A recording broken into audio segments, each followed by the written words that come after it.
Hi everybody. So, I've had my surgery. Hurrah!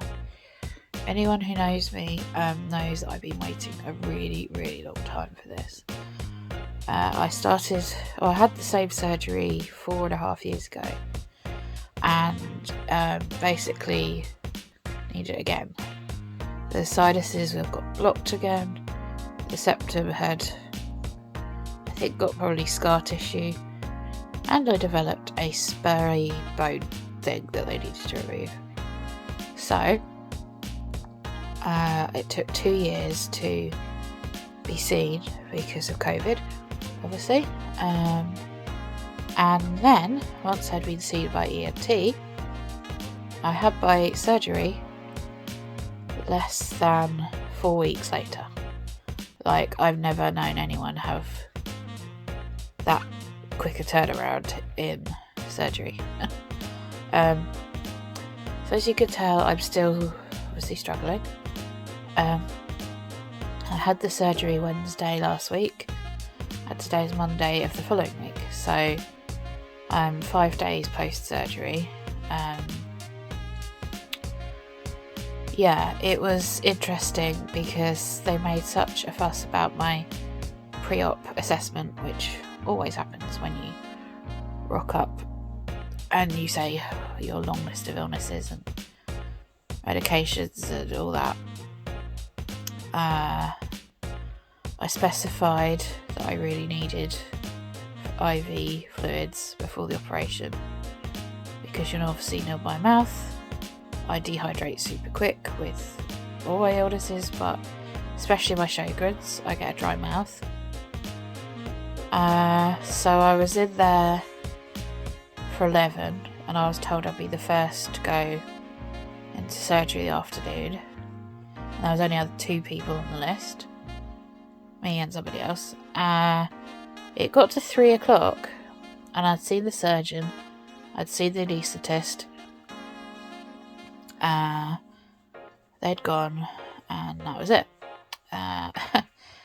So eventually I had to say to the nurses that by that point I had a headache, I was aching, I was still sitting in my wheelchair. So they got me lying down, and they were about to put IV fluids in me when they got me down for surgery. So once I got down to the theatres, the first thing they did was hook me up to IV fluids, and that was, I had a good 10-15 minutes on the fluids that were going in really, really fast before the surgery. So, and then they put me to sleep, and it's the best experience I've had because it was so quick. They gave me fentanyl, which, wow, that's strong stuff. And then before I knew it, I was being woken up. I've had bad experiences in the past when I've woken up.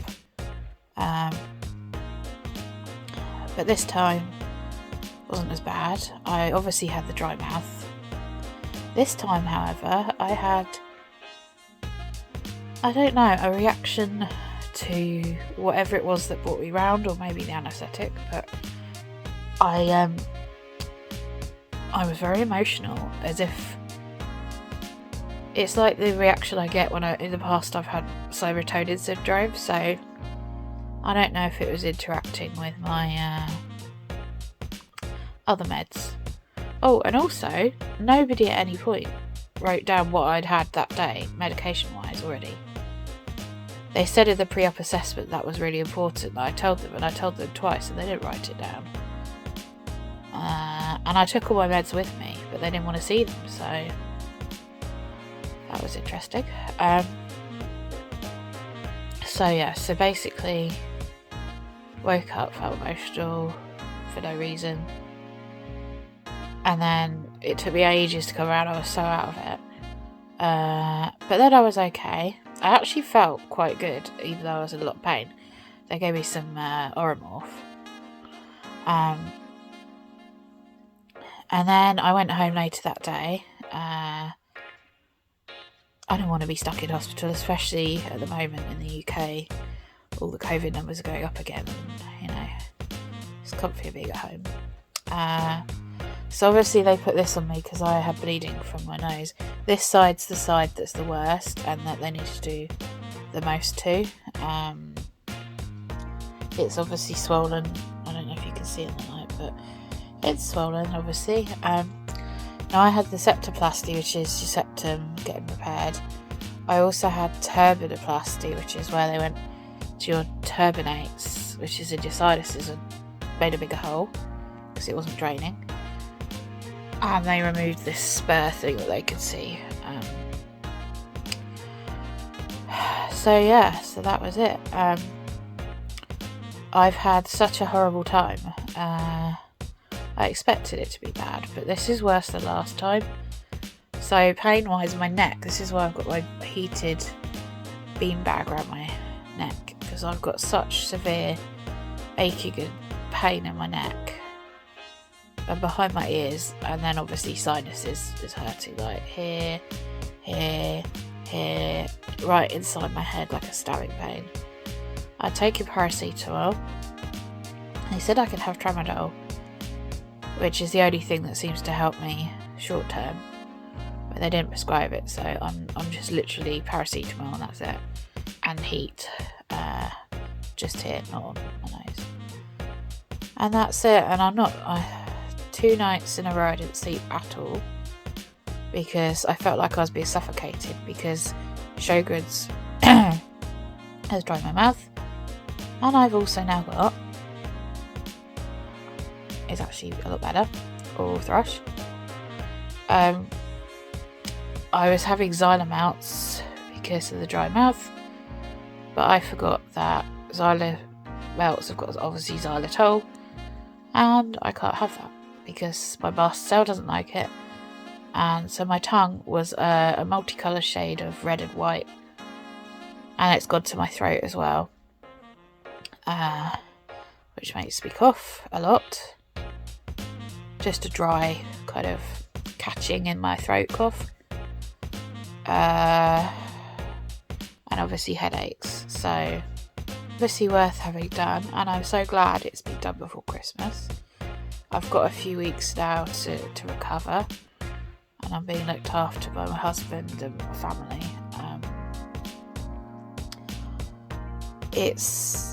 I don't know why it's worse this time, and this is still necessary because I'm rinsing with saline spray 3 to 4 times a day, as well as I've got these steroid drops for like inflammation. So I'm getting a lot of gunk coming out of this side of my nostrils, so it's not very nice at all. But I'm sure I'll look back on this in a couple of weeks thinking, wow, you've progressed well, because I like to think on the positive if I can. So anyone who's not had this, I can describe perfectly how I feel. Hold your nose and eat food, because there's no pleasure in eating at the moment. Everything tastes boring and weird. And also, if you ever had a cold and you obviously want to blow your nose, you're not allowed to blow your nose when you had this surgery. So imagine you've got a cold but you're not allowed to blow your nose to get all the gunk out. It's not pleasant. And then you feel like also you've got the worst hangover from hell. Yeah, that's pretty much accurate of how I feel. So Future Liz here. So after that video, I basically got worse. I was waking up in the night, probably for the second night, feeling very shivery and shaky and sick, and as well as everything else. Something wasn't right. Anyway, on the Friday, my tongue started to hurt and feel weird, and I ended up getting really severe oral thrush, which I've had before. It seems that my Sjogren's causes it. So on Friday night, we had to call the out of hours 111 service, and the GP said that it sounded not great. I did already have some which is what I use for oral thrush, so I started that. But she said the shivering and everything else sounded like maybe an infection, so she prescribed some antibiotics. Now, me and antibiotics don't do well, but this was urgent, like pretty urgent as far as I knew. So I was put on doxycycline. As I was already on stuff for my oral thrush, usually doxycycline for me causes thrush, so that kind of was okay. So I was on that and had the antibiotics, but by the following Tuesday, I still wasn't any better. The oral thrush got a lot better, almost went, but everything else was bad. So a GP, and she said I needed to speak to my ENT surgeon. So I tried but couldn't get through, so she said I should try once more, and if not, I should try. I tried again, got through to ENT secretaries, who I explained what had happened, and they said, could you come in like tomorrow, the next day? So I was like, of course. So it was really tricky because usually Adam would come with me or take me, and I can't wear my glasses, so because of the sensitivity still, obviously they rebuilt my septum again. I was thinking about getting the train. My anxiety over getting the train is still really high.